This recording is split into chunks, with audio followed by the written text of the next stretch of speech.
Perkenalkan, nama saya Gede Bayu Adi Pramana dengan NIM 24150911127. Kali ini kita akan membahas dan mengerjakan soal UTS untuk mata kuliah Sistem Informasi Enterprise, di mana untuk ketentuan tugas itu kita mahasiswa diminta untuk merapikan data yang masih berantakan dan membuatnya menjadi rapi, lalu membungkusnya itu dalam bentuk RFM dan mencari sang juara atau championsnya. Oke, kita akan langsung masuk saja ke langkah-langkahnya. Jadi langkah pertama yang perlu kita lakukan adalah mempersiapkan seluruh peralatan yang kita akan butuhkan untuk memecahkan champions kita. Oke, jadi kita akan membuat code-nya.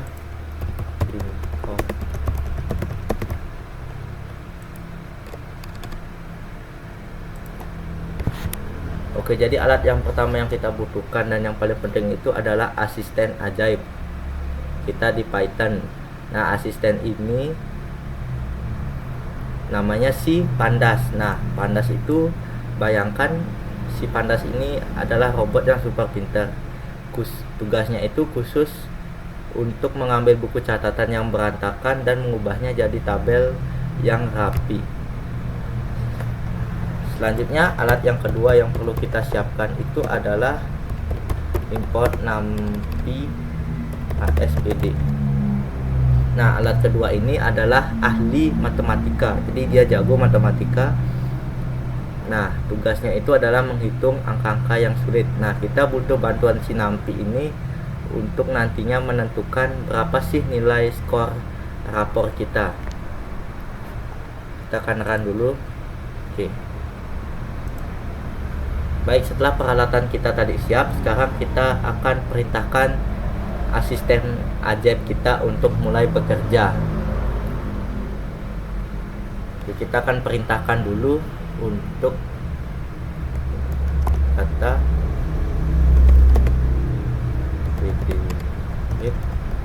CSV turun sales data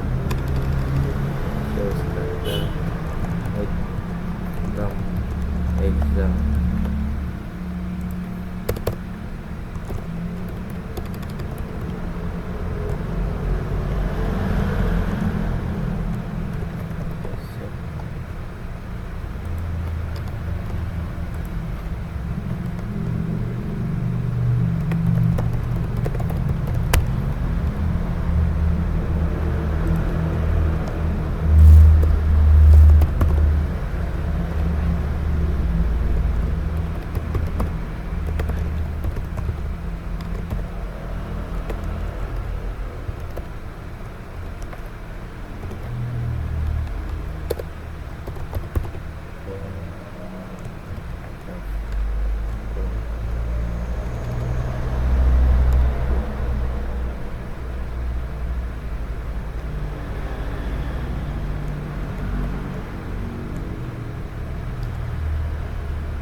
Oke, asisten kita sudah mulai bekerja.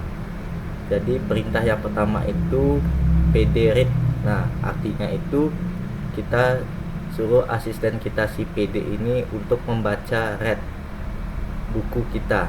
CSV ini buku catatan atau buku pada warung kita, yaitu sales data midterm exam. Nah, setelah dibaca itu, kita akan minta asisten untuk menyimpan semua data itu dalam sebuah map besar yang kita beri nama data.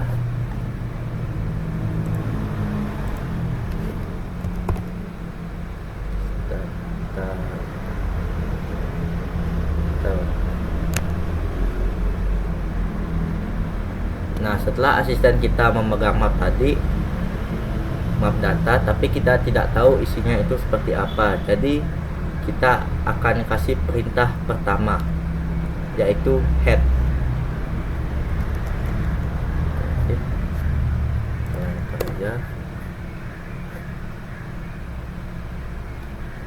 Nah, artinya asisten kita coba menunjukkan 5 baris kepala atau hit atau 5 baris yang paling atas dari catatanmu. Dan ini hasil yang kita bisa mengintip bahwa memastikan datanya itu benar-benar terbaca dengan benar.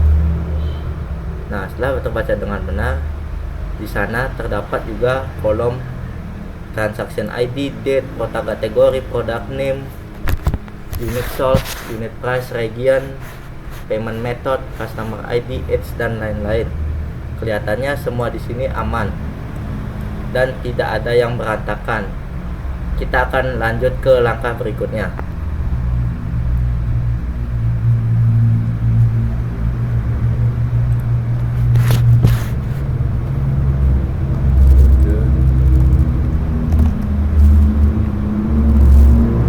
Langkah yang selanjutnya itu langkah yang keempat,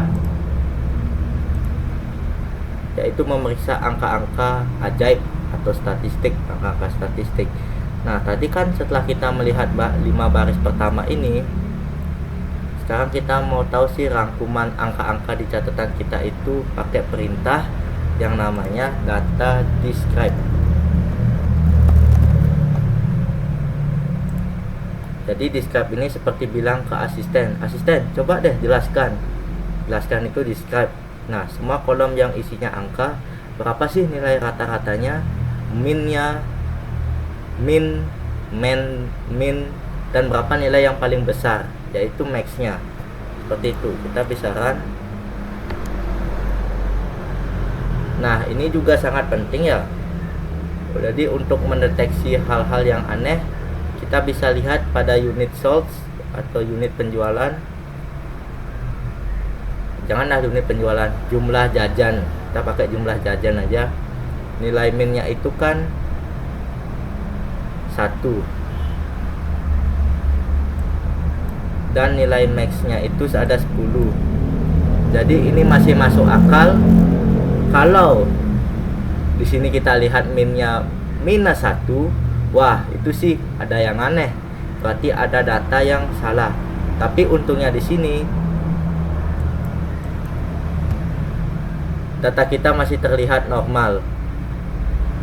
Oke, kita akan lanjut ke langkah yang kelima, yaitu kita akan mengecek dan memeriksa kelengkapan catatan.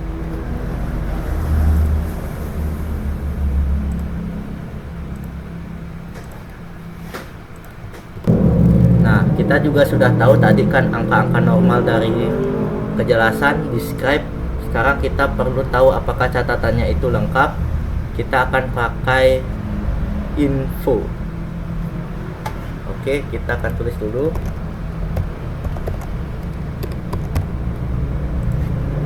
Jadi ini seperti asisten ajaib kita ya, bahwa tadi kan asisten tolong kasih info lengkap soal buku catatan ini.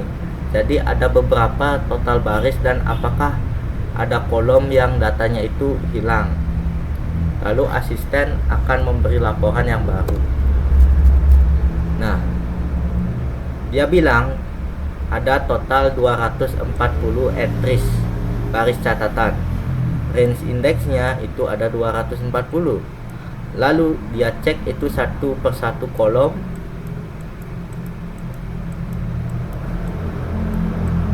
Nah, kolom itu ada yang pertama itu kan transaction ID sampai customer ID itu ada 240 isi. Sedangkan kolom age, nah di sini terdapat ya kejanggalan lah di sini. Baru asisten ini akan melapor ke saya. Lapor Pak, saya cuma nemu 235 data Pak, 235.00. Nah, jadi ini adalah temuan dari asisten kita. Jika seharusnya itu ada 240 catatan, tapi kolom H ini cuman ada 235. Itu artinya ada 5 catatan yang data umurnya itu hilang atau sobek. Nah, ini masalah yang harus kita selesaikan, yang harus kita bersihkan. Oke.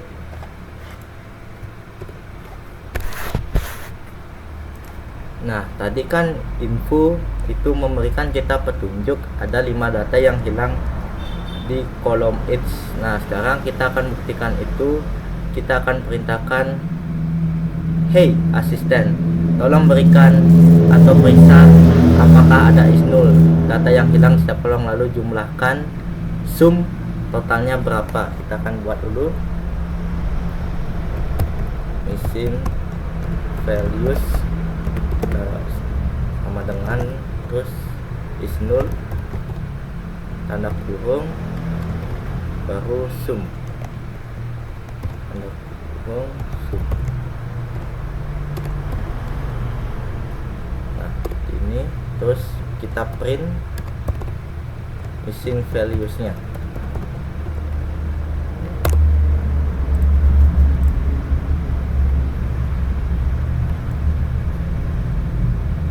Nah, asisten kita sudah memberi kita laporan yang sangat jelas. Dia bilang bahwa kolom transaction ID itu kan sudah 0 sampai customer ID.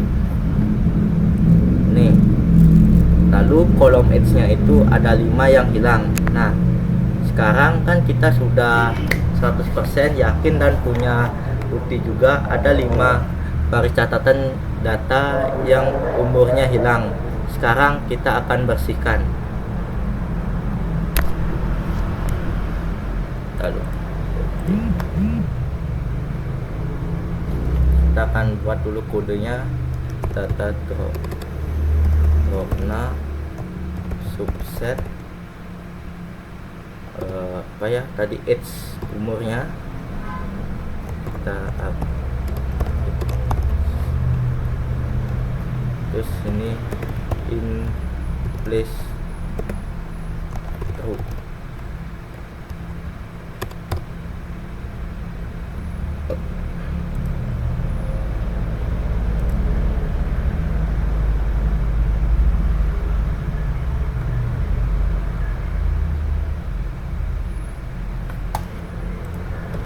Oke kan tadi kita sudah 100% ada 5 catatan yang data umurnya itu sobek atau tidak cocok lah. Catatan yang sobek ini bisa bikin hitungan kita nanti jadi salah atau error. Jadi kita harus kasih perintah tegas ke asisten ajaib kita. Jadi perintah yang pertama itu dropna, ini artinya hey asisten tolong buang itu drop. Jadi semua baris yang catatan itu NA atau not available. Tapi kita harus spesifik juga, kita akan tambahkan juga nanti subset. Nah, subset H ini artinya asisten kamu hanya boleh buang baris jika sobekannya ada di kolom H umur. Jadi kolom yang lain, transaction ID, date itu biarkan saja, fokus ke isinya saja, kolom H saja. Nah, setelah kita beri perintah untuk dijalankan, maka map data kita itu sudah bersih. Semua 235 baris yang tersisa adalah catatan utuh dan lengkap. Oke, langkah selanjutnya kita akan merapikan format tanggalnya. Nah, kalau catatan kita sekarang sudah utuh lah, tidak ada garis yang sobek, tapi kita menemukan masalah baru. Oke, tadi kan kita menemukan masalah baru. Nah, kita akan lihat pada kolom date atau tanggal pada data info, kolom date yang ini.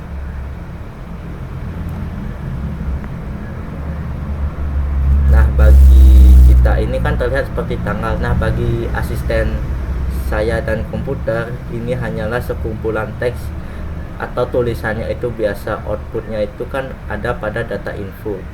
Tadi juga bilang tipenya itu objek bukan date time, masih objek bukan date time. Lalu asisten kita tidak bisa menghitung kapan sih dia tuh terakhir jajan, atau R resensi. Kalau datanya cuma teks saja objek, jadi dia kan butuh format tanggal atau kalender yang asli untuk menghitung kapan dia terakhir jajan, resensinya atau R-nya berapa. Nah, jadi kita bisa perintahkan nanti asisten, tolong ambilkan saya kolom date dan ubah jadi to date time. Kita akan buat dulu untuk kodenya. Data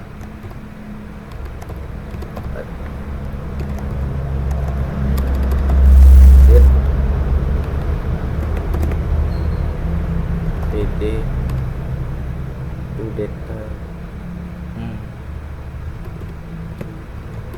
Date time data date. Oke.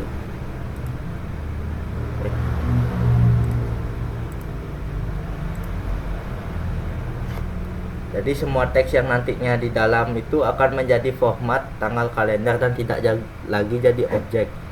Jadi tanggal kalender jadi tanggal kalender. Jadi ini kan hal yang wajib juga. Jadi kalau tanpa ini kita tidak akan pernah bisa menghitung nilai resensi, R-nya berapa. Jadi kita akan lanjut ke tahap berikutnya. Oke, tanggal kan tadi sudah beres. Sekarang kita mau menghitung untuk monetary-nya, M, atau total belanjaan atau total spend yang dia keluarkan, pelanggan keluarkan. Logikanya kita tinggal kalikan saja nanti jumlah jajannya berapa. Kita akan tulis dulu untuk code-nya karena ini lumayan panjang.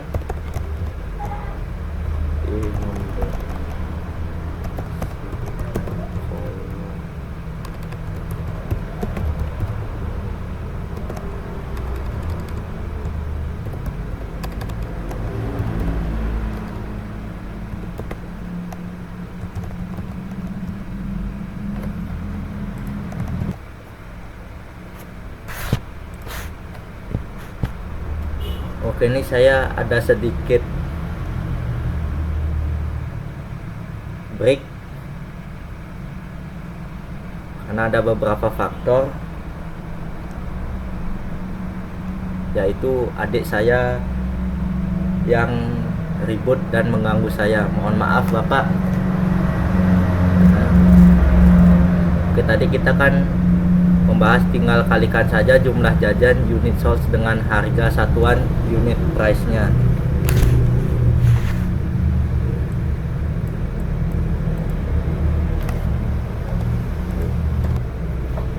Baik, mohon maaf tadi Bapak, sepertinya saya ada kekeliruan. Ternyata data unit price ini ternyata sudah bersih.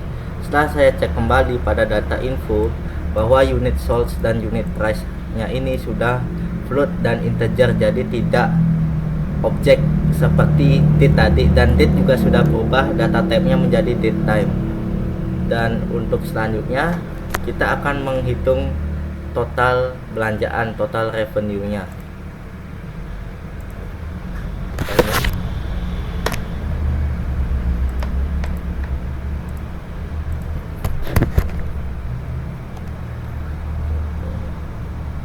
Oke, kita langsung saja.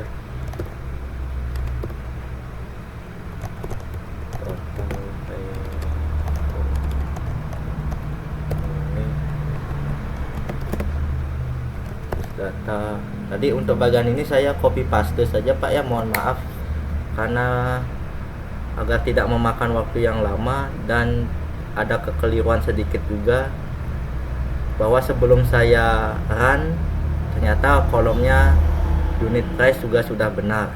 Jadi saya tarik kata-kata saya yang tadi. Maaf jika ada kata-kata yang kurang jelas Bapak. Terus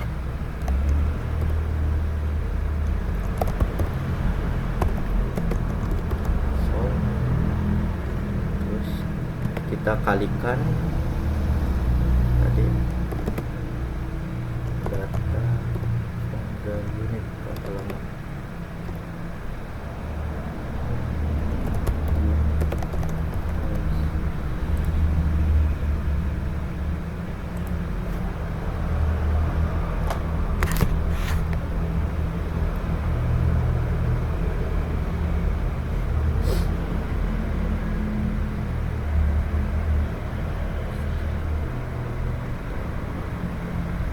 Oke, sudah berhasil.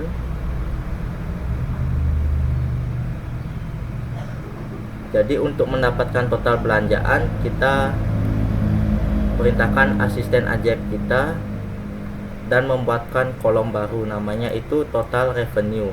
Jadi isinya itu adalah hasil dari perkalian kolom unit sold, yang ini unit sold, dan unit sold atau jumlah jajan dikali dengan unit price atau harga satuannya.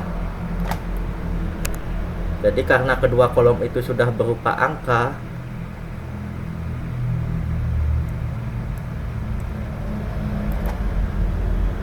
integer dan float, maka asisten bisa langsung menghitungnya tanpa adanya error. Seperti tadi kan Diran langsung mau. Sekarang kita punya kolom yang kita butuhkan untuk menghitung monetary-nya M. Oke, baik, di sini persiapan kita itu kan sudah hampir selesai. Jadi ini adalah langkah persiapan terakhir yang paling penting. Jadi kita bisa ingat kalau mau menghitung R resensi atau kapan dia terakhir jajan, untuk bisa menghitung itu kita harus punya patokan satu tanggal yang kita anggap sebagai hari ini. Jadi tapi hari ini itu kapan? Nah, caranya itu kita suruh asisten kita ini tolong cek seluruh buku catatan dan cari tanggal jajan yang paling terakhir, yaitu max dari seluruh catatan itu. Nah, setelah asisten menemukan tanggal itu, kita perintahkan oke. Sekarang kita tinggal tambahkan saja satu hari plus date time seperti ini ke tanggal itu. Itulah yang kita anggap sebagai hari ini atau snapshot date kita. Nah, seperti yang bisa lihat di output, ini sudah berhasil jalan. Hari ini adalah tanggal, dan tanggalnya masih belum kelihatan. Kita akan langsung saja membahas mengenai RFM.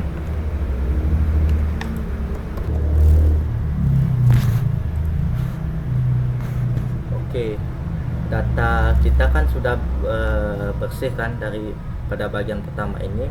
Nah, sekarang apa sih yang akan kita lakukan? Kita akan membuat sebuah rapor, yaitu rapor pelanggan. Rapor ini namanya RFM.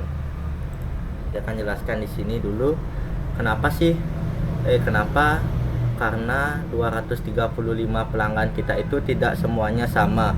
Ada yang juara, ada yang biasa saja. Nah, kita sebagai pemilik warung itu kan harus tahu terkait dengan hal itu agar bisa memberi perlakuan yang tepat bagi pelanggan dan konsumen atau konsumen kita. Oke, pada rapor ini kita punya 3 nilai utama, yaitu R, F, dan M. Jadi kita akan menjelaskan bagian R dulu. Jadi R itu adalah resensi. Nah, resensi ini menjawab pertanyaan kapan terakhir dia jajan. Nah, saya lupa kasih tanda tanya. Oke, logikanya anggap pelanggan yang baru jajan misalnya 1 hari yang lalu itu lebih, dalam tanda kutip itu panas ya, atau lebih berharga daripada pelanggan yang sudah lama sekali tidak jajan. Nah, misalnya itu dia udah 30 hari nggak jajan pada warung jajan kita ini. Terus untuk penjelasan yang kedua, yaitu untuk F, frekuensi. Nah, frekuensi ini menjawab pertanyaan seberapa sering sih dia jajan. Nah, logikanya pelanggan yang jajan 10 kali itu jelas ya lebih berharga daripada yang cuman jajan sebanyak 1 kali saja. Jadi aturan main untuk F ini, frekuensi, adalah semakin besar jumlah jajannya atau makin sering dia belanja, maka semakin tinggi skor rapornya. Saya lupa untuk menjelaskan R. Jadi R itu aturan mainnya adalah semakin kecil angkanya maka semakin besar, artinya semakin sering dia belanja maka itu semakin bagus. Misalnya dia belanja 1 hari sekali, itu lebih bagus daripada cuma 10 hari sekali. Lalu untuk penjelasan M, itu ada monetary.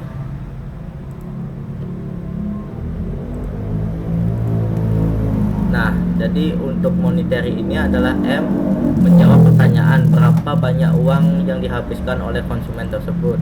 Nah, logikanya saya memakai studi kasus untuk adik saya ya. Jadi kebetulan saya saudara bertiga. Saya anak pertama dan adik-adik saya itu masih kecil-kecil. Jadi lumayan jauh juga jaraknya. Beda 10 sama 12 tahun. Jadi masih kelas 3 SD sama kelas 1 SD. Adik cewek saya ini masih kelas 1, adik cowok saya ini masih kelas 3.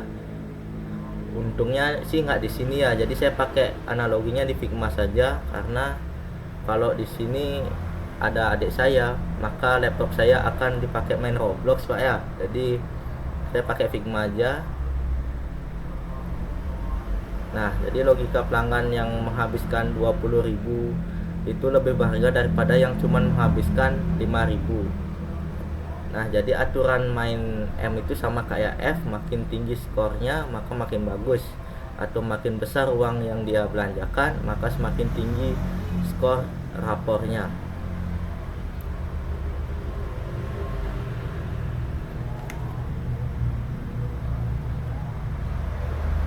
Nah, kali ini karena kita sudah tahu logikanya, dan kali ini kita akan membuat atau aturan atau skor. Nah, logikanya tadi itu kalau R kecil bagus, F besar itu makin besar F makin bagus, makin besar M makin bagus. Tapi sebagaimana kita mengubah nilai asli, misalnya seperti satu hari itu bisa F-nya 10 kali dan monetary-nya 20.000. Nah, menjadi skor rapor angka 1 sampai 5. Kita tidak bisa juga ngasih skor itu secara tiba-tiba.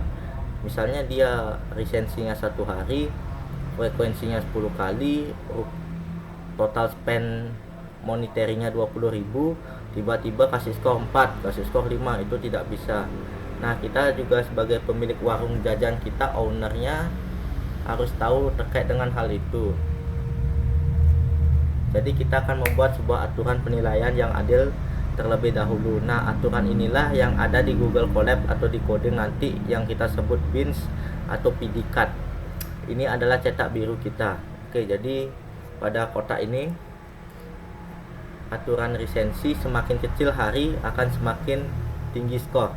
Skor 5 jajan 1 sampai 5 hari skornya 5, dan ada yang jajan 6 sampai dengan 10 hari skornya 4, jajannya 11 sampai 20 hari skornya 3, dan seterusnya. Lalu untuk frekuensi, semakin sering belanja semakin tinggi skornya. Jadi aturan F frekuensi ini, kalau dia belanja lebih dari 8 kali maka dia akan mendapatkan skor 5 poin. Jika dia belanja dalam range atau kurun waktu, misalnya sehari 1 kali tapi dia belanja 6 sampai 8 kali, maka dia akan mendapatkan skor 4, dan seterusnya. Jika dia belanja 4 sampai 5 kali dalam sehari, itu dia dapat skor 3, dan seterusnya. Oke. Saya ngomong seterusnya saja. Oke, aturan M. Jadi M ini semakin banyak uang yang dibelanjakan oleh pelanggan konsumen, semakin tinggi juga skornya. Jadi kita bisa lihat kalau pelanggan itu spend uang atau belanjakan uang lebih dari 15.000 dapat skor 5. Kalau dia spend uang 10.000 sampai 15.000 dapat skor 4. Kalau dia spend 5.000 sampai 10.000 dapat skor 3. Kalau dia spend 2.500 sampai 5.000 dia dapat skor 2, dan seterusnya. Harusnya sih 4.500 ya, harusnya nggak apa-apa lah.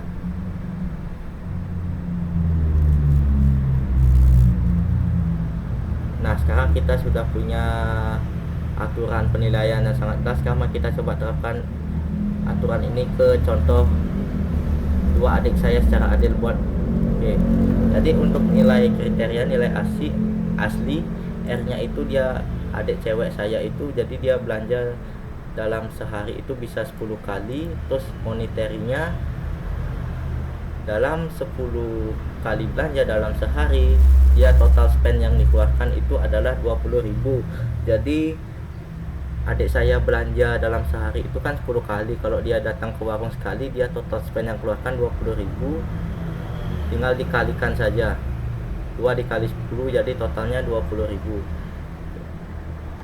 Dan untuk adik cowok saya itu lisensinya 7 hari sekali, jadi dia belanja 7 hari sekali, total spendnya ya goceng 5.000. Terus untuk aturan lisensinya 1 hari, dia masuk ke ini, skornya dapat 5. 1 sampai 5 hari skornya 5, karena semakin sering belanja semakin baik, semakin kecil angkanya semakin baik. Terus untuk R, ini adik saya, dia belanjanya cuma 7 kali sehari, dia masuk skornya di 6 sampai dengan 10 hari. Semakin tinggi angkanya semakin ya kurang baik, jadi dapat skornya lebih rendah. Terus untuk frekuensinya, adik saya itu belanja 10 kali, dia masuk ke sini, jadi dia belanja lebih dari 8 kali dan dapat skor 5 poin.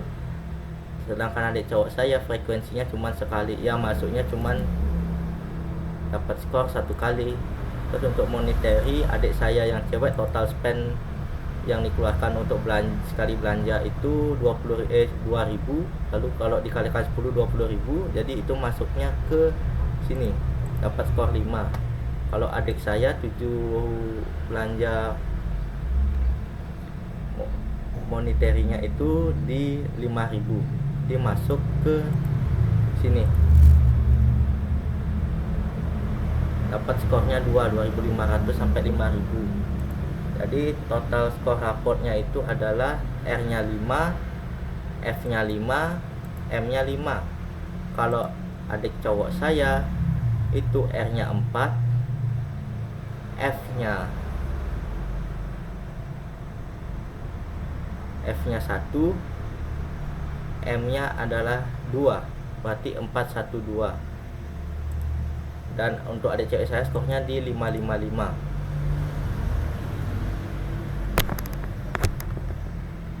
Jadi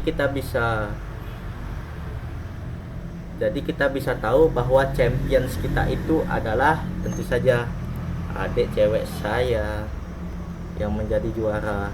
Terus adik cowok saya dengan skor 412, lisensinya masih kurang bagus, tapi frekuensi dan materinya jelek. Jadi saya anggap adik cowok saya ini pelanggan biasa. Oke, untuk selanjutnya kita akan transisi ke Google Colab dan codingannya. Saya akan jelaskan lebih lanjut.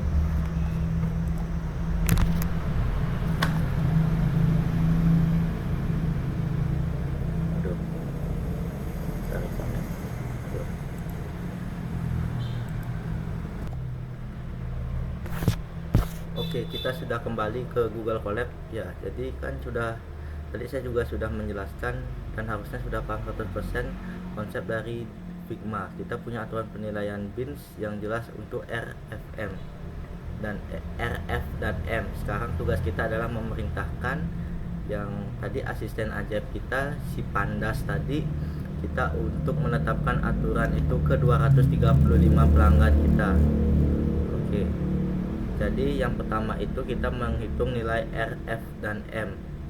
Nah, langkah pertama kita harus hitung dulu nilai RF dan M itu mentahnya kita pakai perintah group by, data group by. Nah, jadi semua catatan itu berdasarkan customer ID-nya. Lalu untuk setiap pelanggan kita minta dia untuk menghitung menghitung 3 hal, yaitu lisensi. Jadi lisensi itu ambil tanggal jajan terakhirnya, yaitu max. Lalu hitung jaraknya pada hari ini, days. Hari ini snap days das. Terus lalu kita ambil jumlah harinya, lalu hitung jaraknya itu snapshot date, dan untuk hitung harinya itu days. Lalu untuk frekuensi yang kedua, kita hitung berapa kali dia jajan. Nah, kita pakai unique queue pada transaction ID agar adil. Terus untuk monetary, jumlahkan sum atau reset index. Jumlahkan sum karena total revenue-nya, jadi total spend yang dia keluarkan. Hasilnya adalah tabel baru bernama RFM data, di mana satu pelanggannya punya satu baris RF dan M.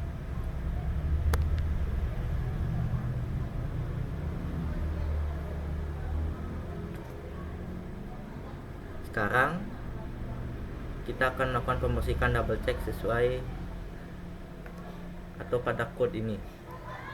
Jadi sekarang kita punya tabel RFM itu masih mentah, dan sebelum kita menganalisis tersebut kita harus 100% yakin datanya harus bersih. Kita lakukan pembersihan double check. Nah, jadi saya akan pada PD numerik ini pastikan data resensi dan frekuensi ini adalah angka murni, yaitu to numerik. Jadi untuk monetary, meskipun kita sudah membersihkan unit price di bagian pertama, sebagai analisis yang teliti kita tidak boleh berasumsi, kita itu lakukan safety check.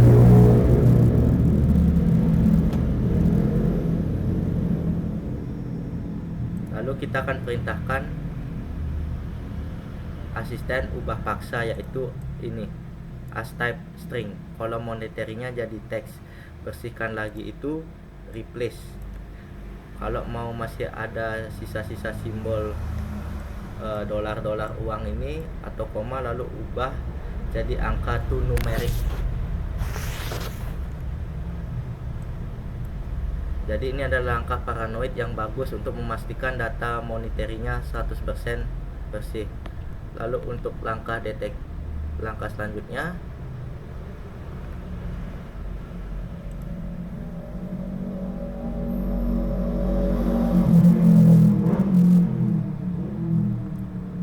nah setelah datanya tadi bersih, kan kita akan masuk ke instruksi yang paling penting dari ketentuan UTS ini yang ada di SSO. Kita bisa panggil describe pada tabel RFM ini. RFF kita ini memberi kita statistik bahwa sekarang kita bisa lihat temuannya. Lihat ada baris 60%, ada nilainya 1,0. Lihat baris, terus di baris 80 itu ada nilainya 2,0. Artinya pelanggan kita jajan itu 2 kali atau kurang. Ini membuktikan bahwa BINS ini merupakan BINS aturan contoh dari dosen, yaitu 246. Tidak akan efektif untuk data kita, karena kita harus buat aturan sendiri yang lebih adil dan logis.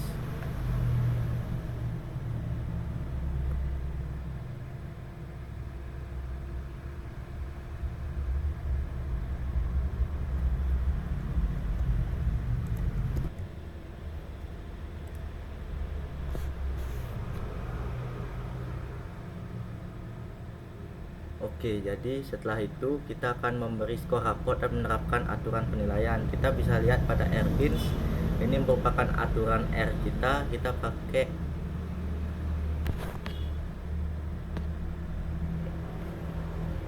NPINF atau infinity sebagai batas atasnya. Jadi lalu kita masuk ke FBINS.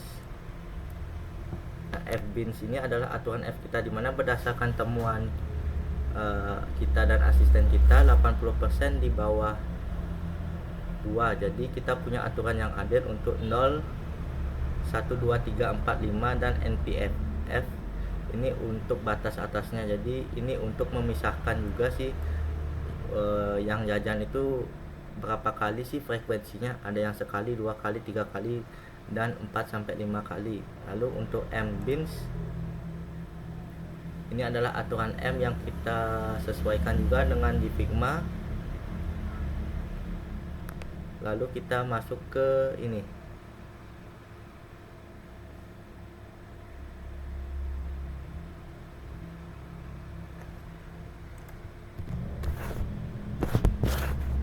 Nah, setelah itu lalu kita akan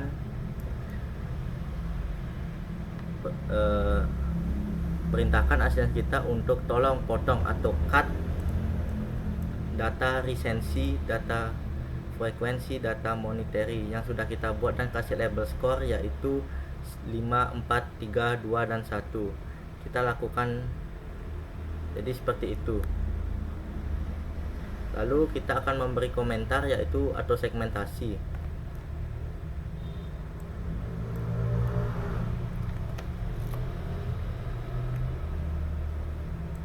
Nah, jadi jika R-nya 5 dan F-nya 4 atau 5, dia diberi komentar bahwa dia itu champions. Seperti ini. Terus untuk sorot R yang bagian ini, jika R-nya 3 dan F-nya di atas 3, beri komentar loyal customer. Begitu juga dengan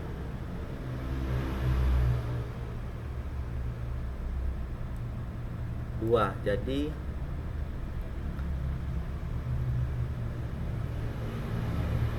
jika masuk semua aturan itu, beri komentar customer loss. Jadi pada bagian yang kedua ini, jika resensinya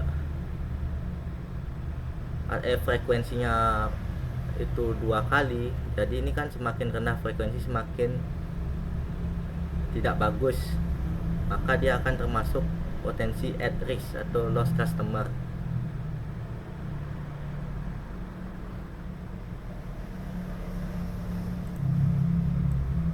Dan ini juga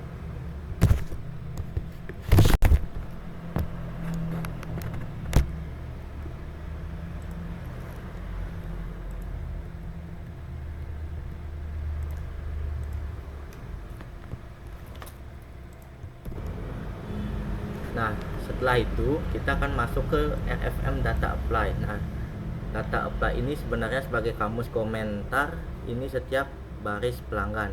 Nah, sekarang kita sudah punya kolom segmen customer, jadi seperti ini.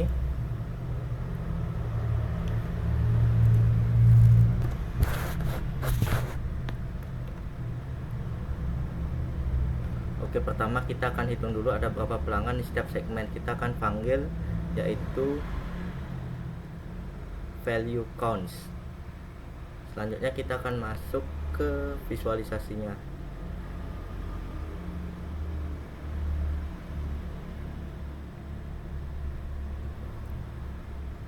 Jadi terakhir saya itu kan nanti bilang ke asisten kita yaitu si PLT.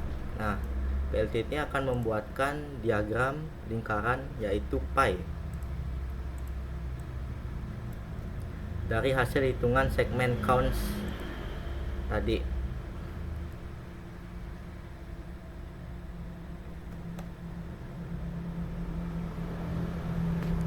Jadi inilah hasilnya. Jadi ini adalah rapor kelas untuk 235 pelanggan pada warung jajan kita tadi.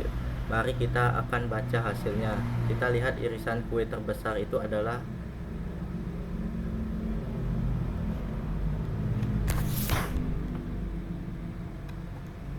anggap saja saya sendiri ya, sebutkan saya sendiri yaitu di 39,9%, yang dimana saya itu merupakan potensial customer. Artinya pelanggan kita itu kebanyakan adalah orang-orang baru jajan. Jadi R-nya itu bagus tapi F-nya itu jelek. Tugas kita sebagai pemilik warung itu adalah buat mereka jajan lagi untuk kedua kalinya, atau kasihlah mereka kupon beli 1 gratis 1, beli 1 bayar 1, kayak gitulah misalnya. Jadi segmen terbesar kedua adalah lost customer, dimana lost customer atau pelanggan hilang ini sebanyak 37,2%. Artinya banyak pelanggan kita yang sudah lupa sama warung kita karena ya R-nya jelek, resensinya jelek. Tugas kita itu tentu bangunkan mereka dengan diskon besar. Misalnya ya diskon 50% khusus untuk saya, anggap saya pelanggan. Terus sekarang